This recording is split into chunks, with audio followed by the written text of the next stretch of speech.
Buddha's hardest truth: nobody can do it for you. The Buddha talks about the stages in learning the Dhamma. First, you have to find someone you trust, because the Dhamma isn't just words. It's primarily a quality of the heart. The essence of the Dhamma is awakening, which is a quality of the heart. We have words to point to it, but it's not about words. So you want to look for a person who has that kind of quality. Then, as the Buddha said, you draw nearer to that person and you listen. You lend ear. You listen carefully. Try to remember the Dhamma. All the while you're sitting here meditating, just let the Dhamma come past you. If there's any point that's relevant to what you're doing right now, it'll stick in your mind. You don't want the Dhamma talk to get in the way of your concentration. If you pick up something that strikes you as relevant to what you're doing, there is a process where you have to think it through. Try to figure out what it means, how it fits in with the Dhamma that you already know. As the Buddha said, when things fit together, that's when you gain a desire to practice the Dhamma. The fact that things are coherent is not a proof that they're true, but it certainly is encouraging. You have a willingness. In other words, not only do you want to practice the Dhamma, but you're also willing to submit yourself to what the training requires. Some of the things are pleasant, some of the things are not so pleasant, and we as individuals have different needs. Some people, as the Buddha said, are going to have a pleasant practice. Others will have an unpleasant practice. The unpleasant practice, of course, is the contemplation of the body. It's something we all have to do, but some of us need it more than others. Think about the various parts of the body. What have you got here? Think of all the issues in the world that concern you. The safety of your body, the nourishment of the body, the fact that you have to create shelter for the body. We've been seeing a number of huts go up recently, along with walking meditation path covers. Without those things, we would die, or we'd really suffer quite a lot. The body has a lot of needs, but then you look at the body in and of itself, and it's not anything that's all that valuable.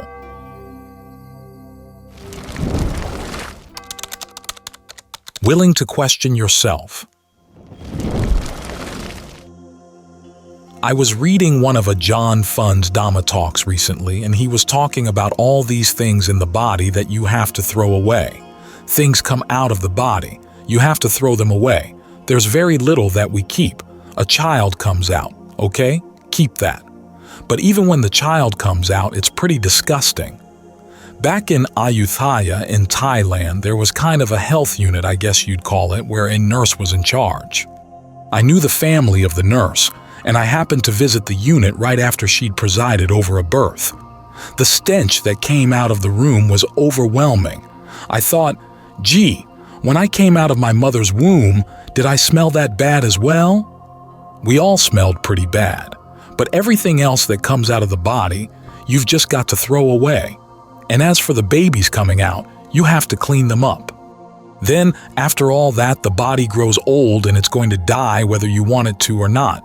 It doesn't ask permission. So much of our lives are dependent on this thing that can die on us at any moment.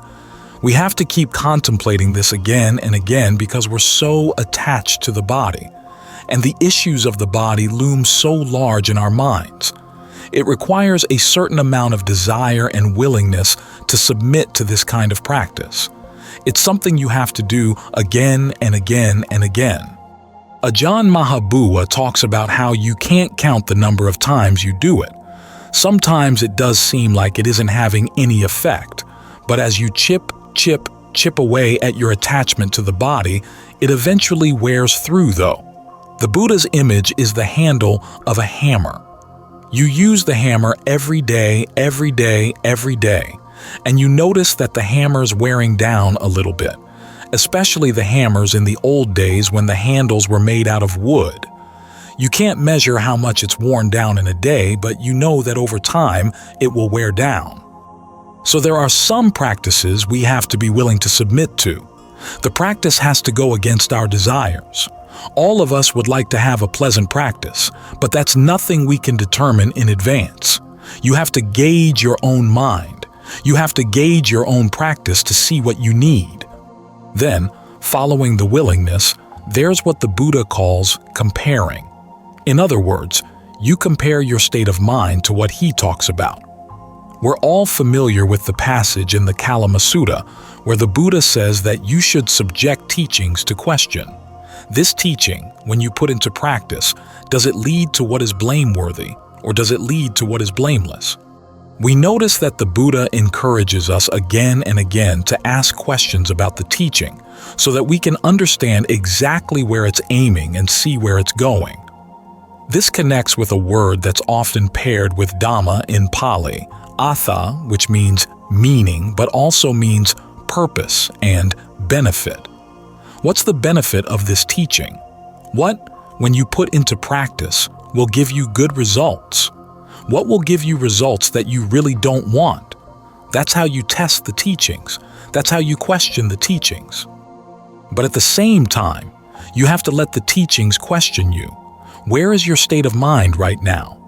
How do you measure up against the Buddha's description, say, of right concentration, right mindfulness, right effort? That's what the word comparing means there. As you compare your mind with the Dhamma, you see that you're lacking here and you're lacking there. You don't take that as a reason to get depressed or discouraged.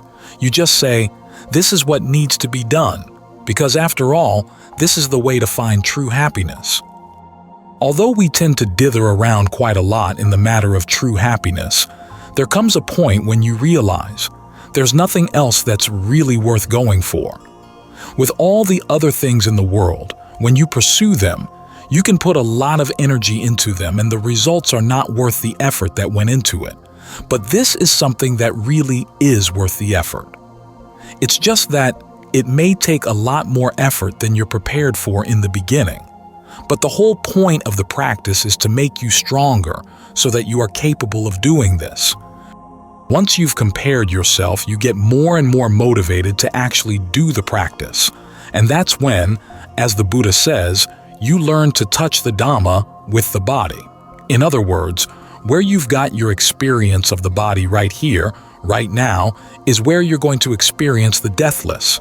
It's not a bodily thing, but it's at the body in terms of the centeredness of your awareness. It's nothing out there that you have to search someplace else. You look inside and you find that you touch this other dimension here inside. So if the practice isn't going well, ask yourself, which of these stages are you missing? That stage of comparing is important. That's where you ask questions. In the beginning, you ask questions to learn what the Dhamma means. But here's where you begin to ask questions about yourself. What am I doing? How does it measure up against the standards that I've learned? And how do I apply those standards to my particular case? These are questions that are worth asking. How can I bring my practice into line?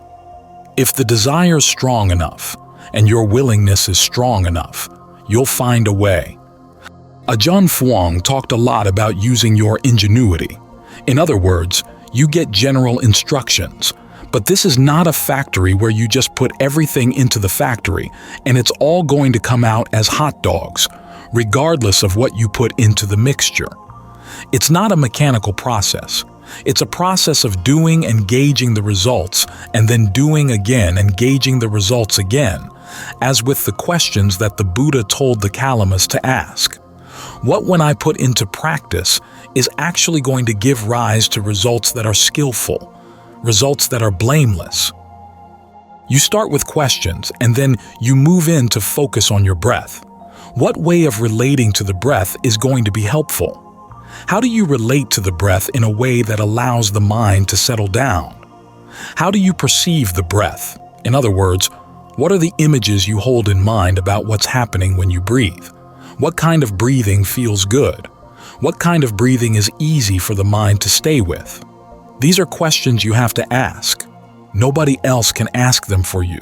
It's in asking these questions and finding answers. That's how you learn to develop your discernment. Discernment isn't an automatic process, just saying that everything is inconstant, stressful, and not self, and getting to the point where you say, oh yes, yes, yes, I agree. That's not what the Buddha's asking you to do. He's asking you to apply those ideas to whatever comes up. See, is this worth holding on to? Some things are inconstant, but they are worth holding on to, at least for the purpose of the path. Other things are not. The Buddha was like a doctor, in that his course of treatment for the disease of suffering is very much like a doctor's approach. Try to comprehend the disease, comprehend the symptoms so that you can find the cause. Once you find the cause, you abandon it. You do that by developing the path. That's like taking your medicine so that you can achieve true health. The path is like a doctor's path. Some things that a doctor recommends are things that, even after the disease has gone away, you're going to have to continue doing. In other words, some of the things we develop on the path are things that will provide a comfortable abiding, even after the path has reached its goal. Things like virtue, mindfulness, concentration, and right view. Then there are other things that you use for the purpose of the path. Certain attachments, certain desires, even craving and conceit. There's a role for them on the path. 2. A certain sense of self that's competent. That's also something you want to maintain. The sense of self that's heedful, that can say no to certain desires because you know they'll give bad results down the line, and say yes to others that'll give good results. These are qualities of a healthy self. These are things that you do have to encourage. And so it requires a certain amount of discernment to figure out what kind of selfing is helpful now and what kind is not. Seeing that your sense of self as an activity helps a lot, because then you can say, this is like any kind of karma. Certain things are good to do all the time. Other things are not good to do at any time. Other things are good sometimes and not at other times. Your sense of self is like that third kind of action. Certain kinds of self are things you want to get rid of as quickly as you can. Others you want to encourage because they'll help you along the path. And then others can be programmed into kind of a franchise meditation. Each person has to develop his or her own discernment as you answer these questions. Ask them first and then answer them. Realize there are very few pat answers. Some things that are categorically true. Skillful behavior in thought, word, and deed is something to be developed all the time. Unskillful behavior is something to be abandoned all the time. But then you get down to the details, and that's where you have to develop your discernment. You ask questions. You learn how to ask the right questions, and then test the answers. So it's a process of questioning, knowing what kinds of questions to ask. What answers will really be satisfactory? If you don't question the path, it just doesn't move. It doesn't develop. So try to bring a curious attitude to the path. You hear the Buddha saying that the end of suffering is possible, something that goes beyond our ordinary ken. If you find the possibility intriguing, he's got a course of practice for you to follow. You look at it and it makes sense. So try to develop the desire and the willingness to do what needs to be done, because no one else can do it for you. And if you don't do it now, when will you do it? You've got the opportunity now. The world's relatively stable. Who knows how much longer that's going to last? Try to be heedful and curious with every in and out breath.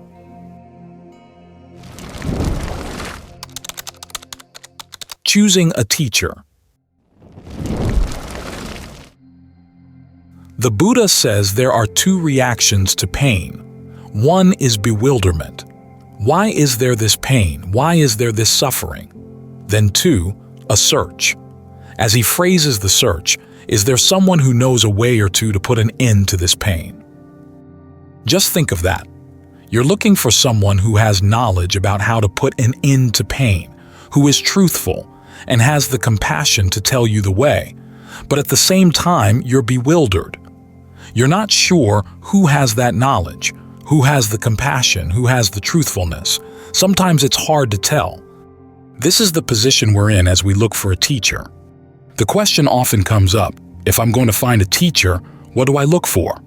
Remind yourself of the position you're in and exactly what you're looking for, and that you have to be very observant.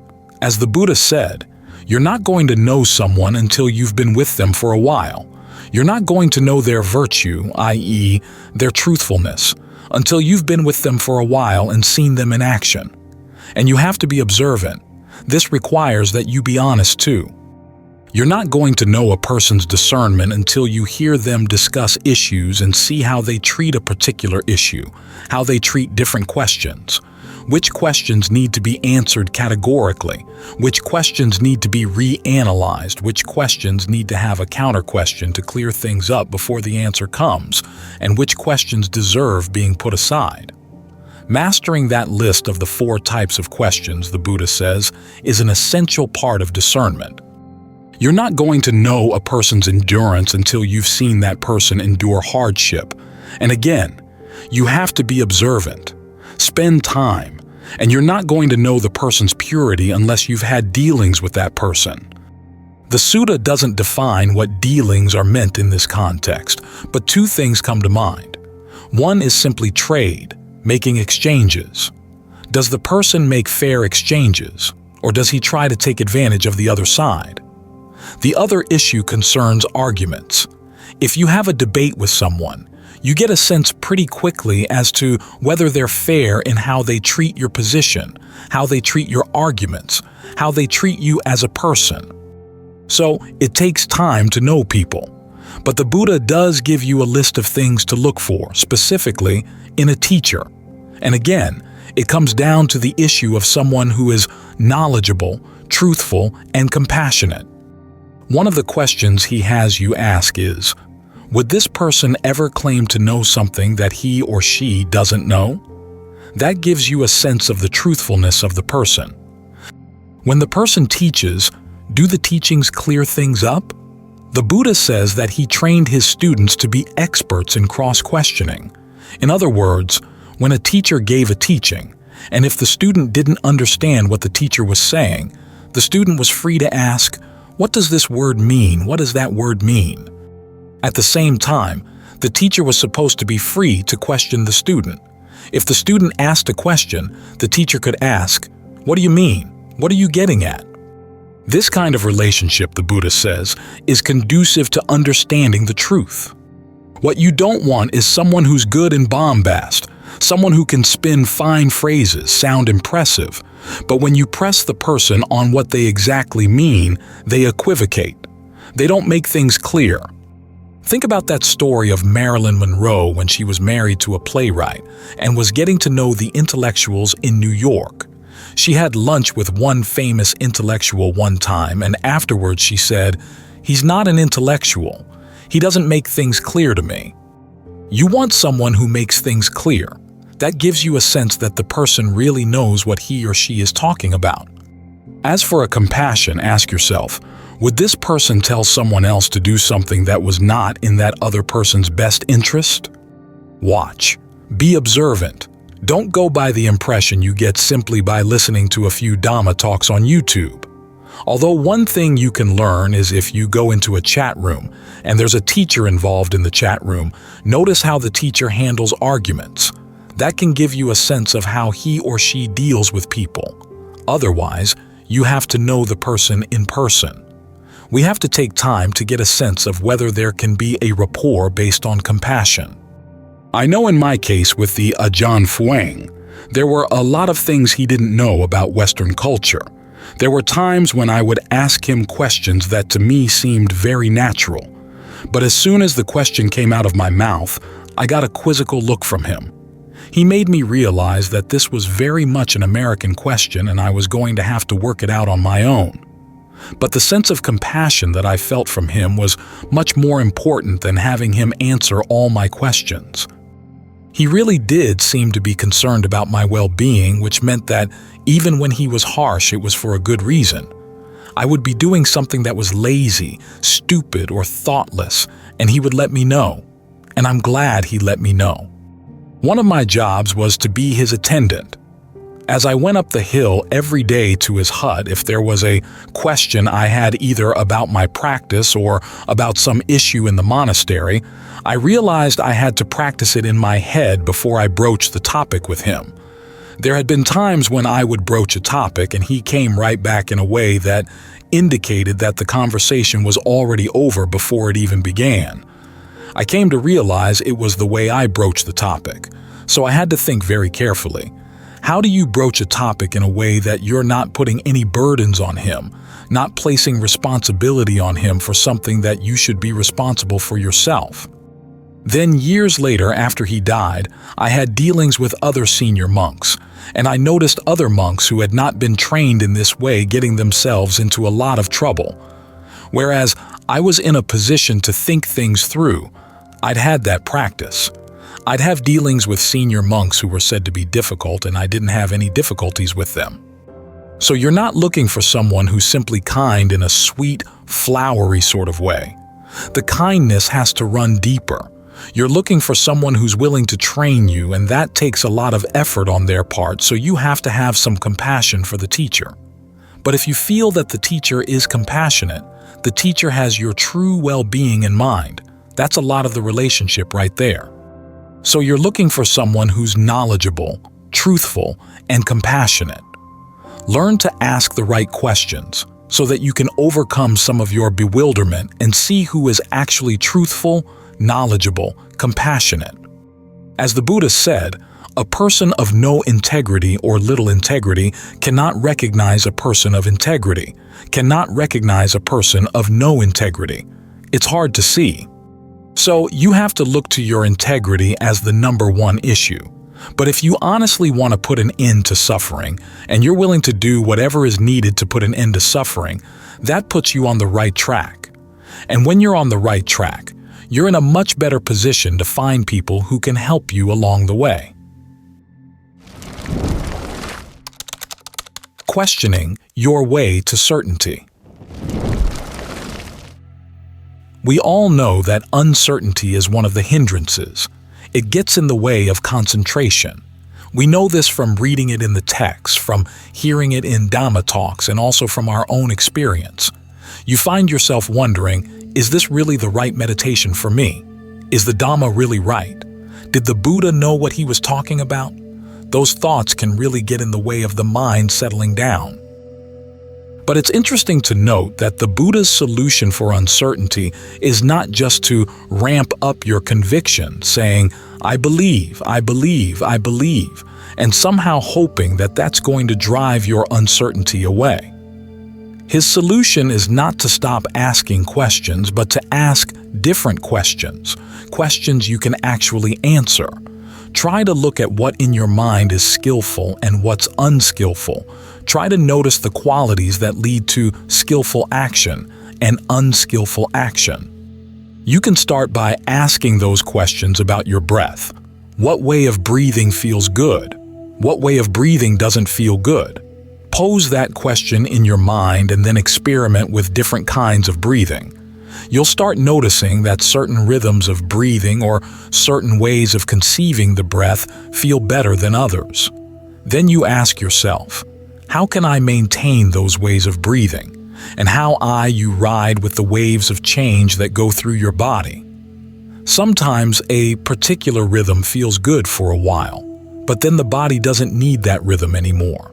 It needs a different rhythm. How do you sense that? It's like riding a surfboard. How do you sense shifts in the waves so you can stay balanced? And when you can maintain that sense of ease, how do you spread it through the body? This involves asking yourself how you conceive of the breath energy in the body. What's actually happening when you breathe in? How does this breath energy flow? And when Ajahn Lee talks about breath energy, exactly what is he talking about? How can you sense the breath in your own body? How do you let comfortable energy spread? What way of forcing it through the body actually makes it uncomfortable? What way of forcing it through actually works? Do you need to use force? Sometimes you do, sometimes you don't. And how do you learn to read the signs of what's working and what's not working? These questions are helpful. They help you to read what's actually going on, and they overcome your uncertainty because you begin to gain your own evidence as to what works and what doesn't. You start looking at how the breath affects the mind. What kind of breathing goes along with unskillful mental states and what kind of breathing goes along with skillful ones? Here you look for cause and effect going in both directions. Some mental states will come and bring along a catch or a tightness in the breath or a blockage in the breath energy in different parts of the body. Other times, you'll find that certain ways of breathing aggravate unskillful mental states. So the question is, how do you cut through those feedback loops? How do you breathe in a way that helps to nourish skillful mental states? Notice that the solution to uncertainty here isn't coming into the meditation armed with lots of answers. Instead, you come to the meditation armed with the right questions that focus your attention on what you can actually see happening right here and now in terms of cause and effect. That's how you overcome your uncertainty. You know from experience that this works, that doesn't work.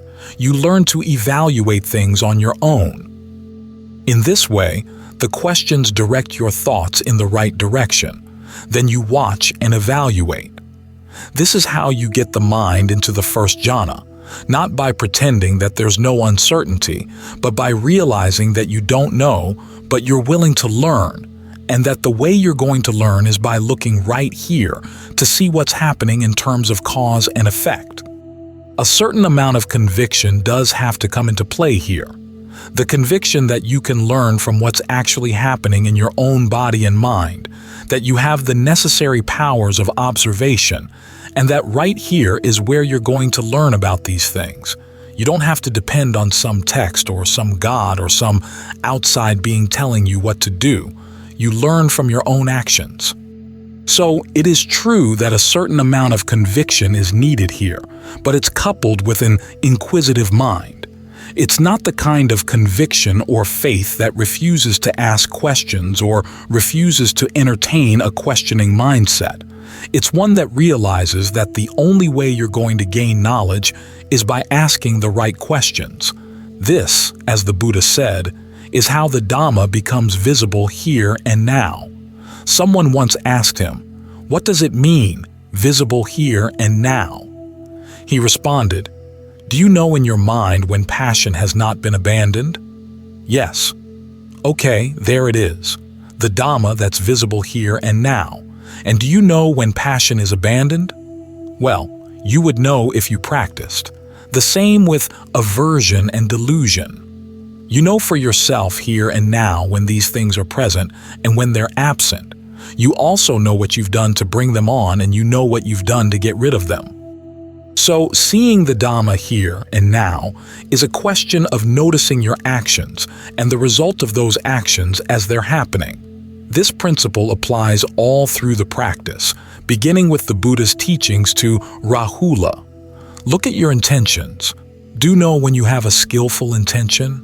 In the beginning, you know to a certain extent, but there may be some delusion. So you have to keep watching your actual actions. If you know that an intention is unskillful, you don't act on it. If you're not quite sure, go ahead and act on it and see what happens. Then you learn from the results, both while you're doing the action and after it's done.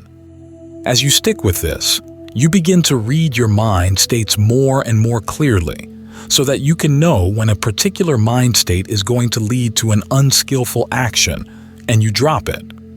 You get a better and better sense of when the mind states are skillful. It's by looking at things in terms of action and result that you overcome your uncertainty and that your knowledge becomes more and more firm. It's the process of directing your thought in the right directions and asking the right questions and evaluating what you're actually experiencing. This brings the mind to a greater and greater peace and stillness. The same principle applies all the way through those questions that the Buddha asks people on the verge of becoming arahants.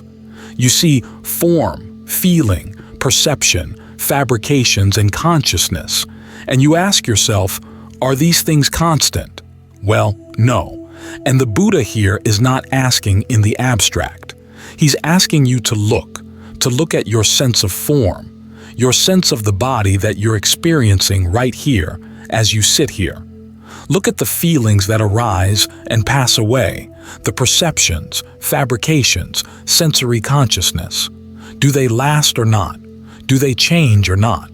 If they're changing, then the next question is, can you find happiness in what's unstable and changing like this? Well, no. Then, as for the conclusion with regard to questions of self and not self, notice that he doesn't come to the conclusion that you should conclude that there is no self. The concluding question is it fitting to regard these things as self, as what you are, as what your self is? In other words, he's asking whether the action of regarding these things as self a skillful action, and the answer is no. So you stop doing it. Now, as we all know, it's not easy to stop doing it, but that's what you learn how to do.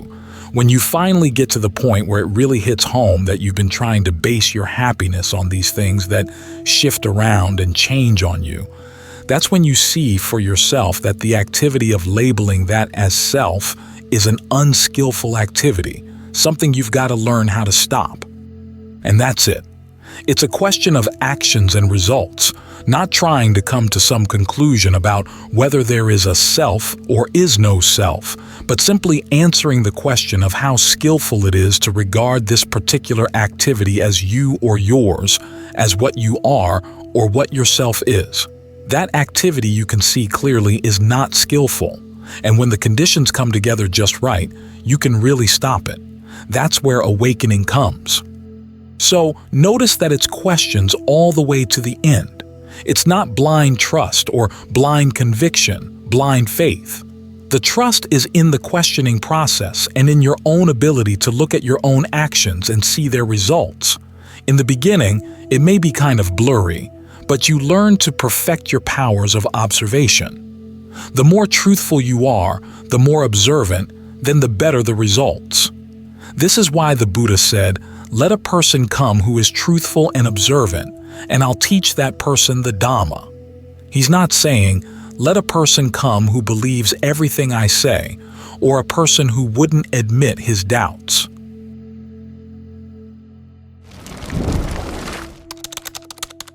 A truthful and observant person has to know how to question.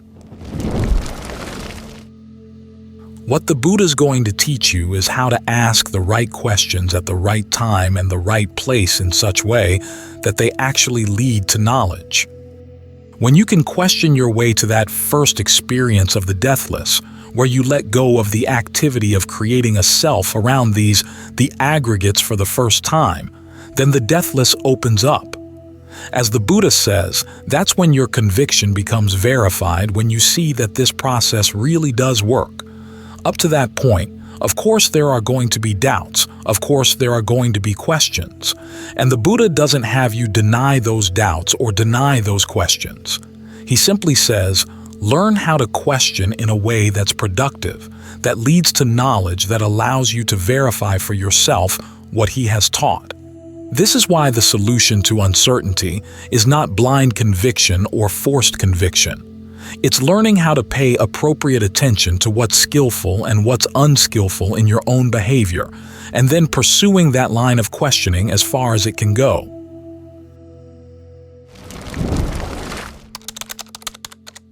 Doubt versus questioning.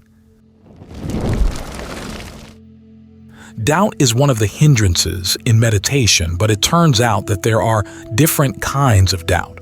Some kinds of doubts are actually helpful. Doubt as a hindrance is the doubt that makes you afraid to do anything. It makes you unwilling to commit.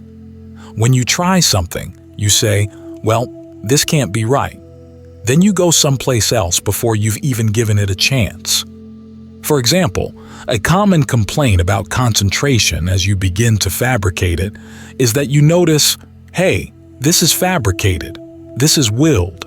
There's got to be something wrong here. You'd think that concentration should be something that happens naturally. Sometimes it does, but other times you really have to will it. You really have to work at it. After all, it's part of the noble eightfold path. The path is something fabricated, and concentration is too. The real problem here is that you're doubting the wrong things. Instead of doubting the practice, you should be doubting your preconceived notions, ideas that you haven't really put to the test. When you doubt those things, that's a healthy kind of doubt, because it's through that kind of doubt that you start being observant.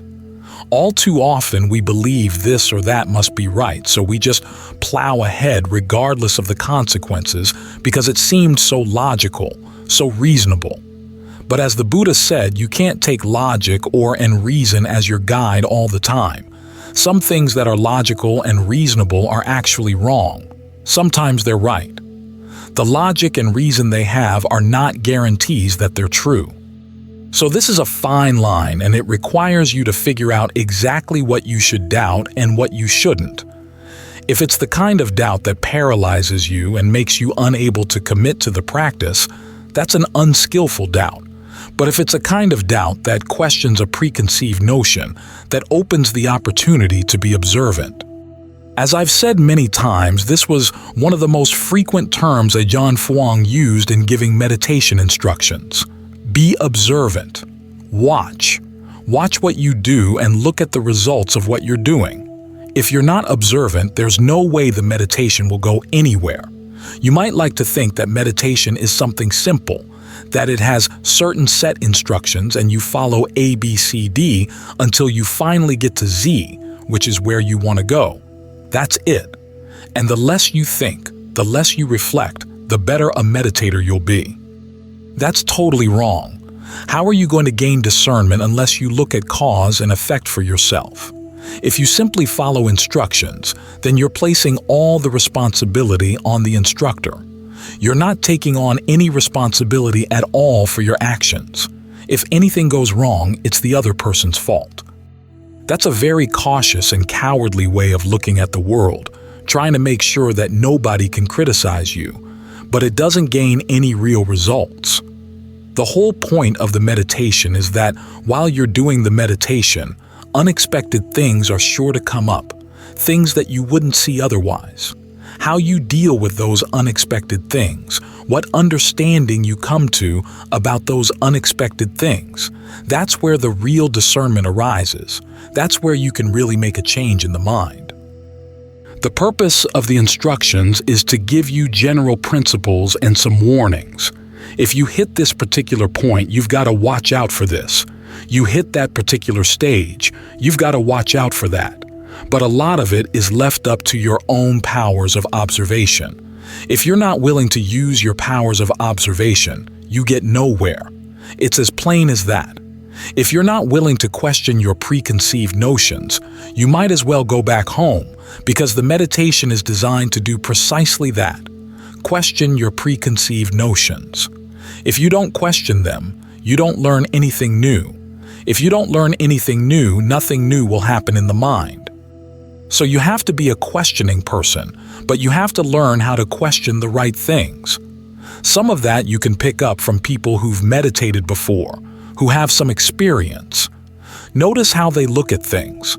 I noticed when I was with Ajahn Fuang, there wasn't all that much that he explained in a very systematic way. It was more hints and suggestions. Try this. If that doesn't work, well, try that. If that doesn't work, use your ingenuity. Use your powers of observation. In other words, you can't expect everything to be handed to you on a platter, because otherwise, what would you do if the platter wasn't there? You run across a particular problem, and if you're not used to approaching it from different angles, trying out different solutions, you'll be lost. This is why the ability to be observant on a day-to-day level is such an important prerequisite for being observant as a meditator. Look for the unexpected. Be sensitive to nuance, because the mind has lots of nuances. It's not a machine. It wasn't designed by an engineer who was thinking logically and systematically. It's a chaotic system. Chaotic systems are often unpredictable. You get a feel for them over time in a non-verbal way, by trying this, trying that, seeing what works, seeing what doesn't work. As for what seems to work right now, well, try it again tomorrow and see if it works tomorrow, because maybe the mind will have changed in the meantime. You've made a discovery, but maybe not a major discovery. So you look again, observe again, ask questions again. Over time, the body of knowledge that comes from your powers of observation will build up. That's a lot more trustworthy than the knowledge that you gain simply from books, from words, or from what you've thought through on your own. The Buddha talks about 3 levels of discernment. The first 2 are the discernment that comes from listening and reading, and then the discernment that comes from thinking things through. John Lee compares the first to elementary education and the second to high school education. But the really useful discernment, he says, is the discernment that comes from developing qualities in the mind. This comes from being observant, and it's part of the whole practice of mindfulness and alertness. Alertness is a matter of watching what you do and seeing what comes about as a result. If you refuse to learn from your actions, there's no alertness. It goes nowhere. But if you learn from your actions, then you're developing good qualities in the mind. And in the process of developing, you come to your own understanding of what mindfulness really is about. What's the difference between mindfulness and alertness? How do they relate? How do they do good things for the mind? How do they enable you to see things you didn't see before? That kind of discernment can really have a telling effect on the mind, opening you up to new things. As the Buddha said, we practice to reach the as yet unreached, to attain the as yet unattained, to realize the as yet unrealized. If you're looking for the meditation simply to confirm that you already know, well, it will do that, but it won't be worth much. An important part of discernment is seeing the new things that you didn't see before that will have an effect on the mind that will change the mental landscape. One of John Lee's shorthand ways of developing discernment is that when you come to an understanding, ask yourself, what if the opposite is true? In what ways would the opposite being true make a difference? In what ways would it be useful? This way, you have 2 eyes, not just one. When you have 2 eyes, you gain perspective. You see things as 3-dimensional and not just 2. So try to be a person with 2 eyes. Learn to question. Force yourself to be observant if you're not already observant, because that's where the path lies. It doesn't lie in hammering things out from your preconceived notions. This is why there's so much emphasis on letting go. It's not just a letting go of material things or sensual pleasures. Many times it means letting go of the things you hold most firmly to as being right. So learn to question precisely those things. Ask the right questions. The Buddha once said that all he taught was suffering, or dukkha, and the end of suffering. But there were people who came to him with questions about things that were not related to that problem. In cases like that, he would put the question aside. He illustrated his decision with the story of a man who's been shot with an arrow. People take him to the doctor, and the man says to the doctor, "Before you take the arrow out, I want to know who shot the arrow, what wood the arrow was made of, what feathers it was made from." Questions of that sort. As the Buddha said, if he demanded to have the answers to those questions first, he would die. In that particular case, what has to be done is to take the arrow out, and then you can decide if you really need to know about the wood or the feathers or the person who shot you. In the same way, when you ask questions that have nothing to do with the end of suffering, you're delaying your cure. After all, we all suffer, and if we're going to place conditions on the answer beforehand, before we accept the treatment, we just keep pushing the treatment further and further away, and we could die first. So we focus on the questions that are really necessary. But it's good to know, though, the questions that are not necessary, the questions that are like the question of who shot the arrow. Among those questions are, what am I? Do I have a self? Do I have no self? The Buddha consistently refused to answer those questions.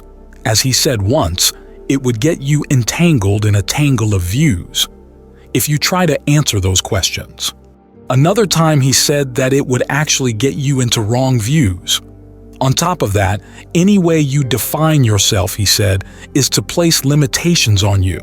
We define ourselves by our attachments, and then our attachments, the ways we define ourselves, place limitations on us. We're here to get rid of our limitations so we don't try to answer questions that would add more limitations to those we already have. Think about that question. Do you have a self? Do you not have a self? What happens if you answer either way? If you believe that you've got a self someplace inside, then you're going to be looking for something you can hold on to.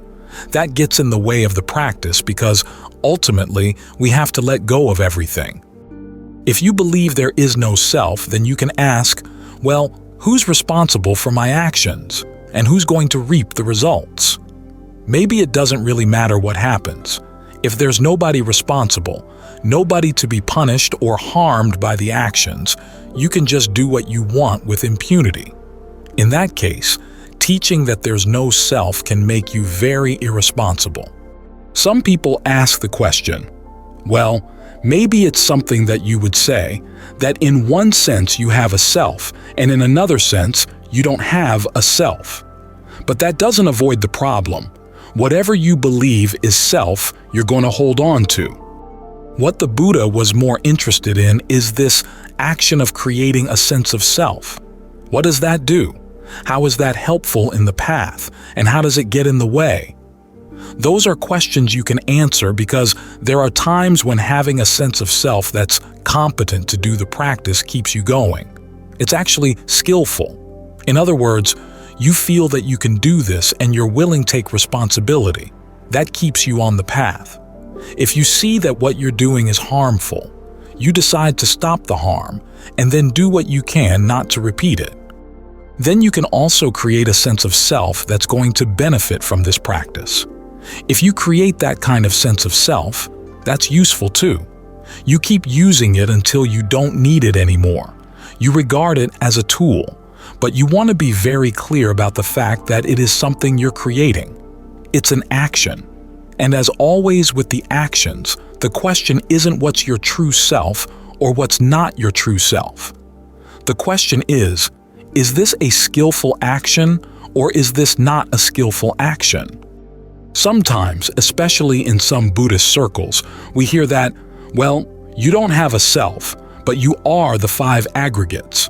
But then again, that's defining what you are. And again, it's placing a limitation on you. If you're just the 5 aggregates, the 5 aggregates are going to end at nibbana. Does that mean you don't exist anymore? Well, no. The Buddha said that when someone reaches nibbana. You can't say that they do exist or don't exist or both or neither. That's because you can't define them. They're defined by their attachments, and when they have no attachments, there's no definition. When there's no definition, you can't talk about them. All we need to know is that on attaining nibbana, there is the highest happiness. As Ajahn Suwat once said, once you've attained the highest happiness, you don't care to answer the question of whether there's somebody there or not. It's totally irrelevant. The happiness is totally satisfactory in and of itself.